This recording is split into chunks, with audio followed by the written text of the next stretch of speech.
hello' হাই আমি আজি আছোঁ ফ্ৰান্সৰ আপোনালোকে জানে যিহেতু আমি চামনিত আছোঁ আমি এতিয়া চামনি আৰু এখন অন্য গাঁৱলৈ আহিছোঁ যাৰ নাম হ'ল বছ ইয়াত এটা গ্লেচিয়াৰ আছে আৰু বছ গ্লেচিয়াৰ আমি এটা গ্লেচিয়াৰ চালোঁ আগতে এইটো অন্য এটা গ্লেচিয়াৰ এইটো বিৰাট ধুনীয়া কিন্তু আনফৰ্চুনেটলি আমি এইটোলৈ আজি যোৱা নহ'ব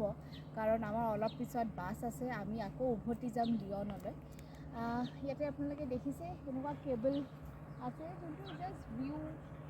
কৰিব পাৰে ধুনীয়া মানে এক্সপিৰিয়েঞ্চ কৰিব পাৰে পাহাৰখন সৰু গাঁও সকলোৰে ঘৰত খুব ফুল খেতি বাৰী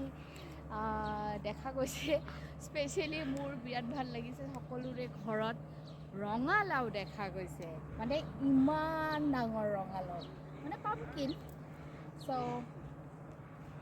তো আমি এতিয়া ইয়াতে বছত আছোঁ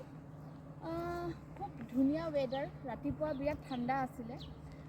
দুপৰীয়া ৱেডাৰটো অলপ ভাল হৈছে আৰু উই আৰ এনজয়িং এণ্ড চাহক অকণমান গাঁওখন চাওঁ আমি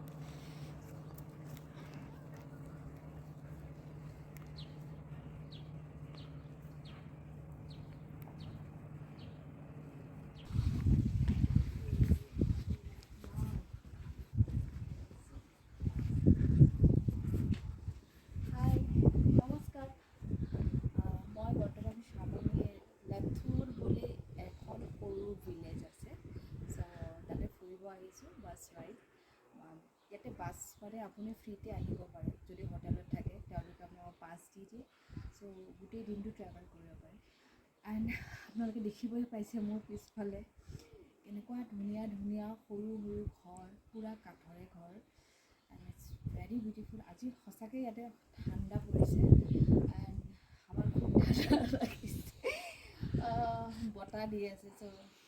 আপোনালোকে চাওক কি ধুনীয়া জেগা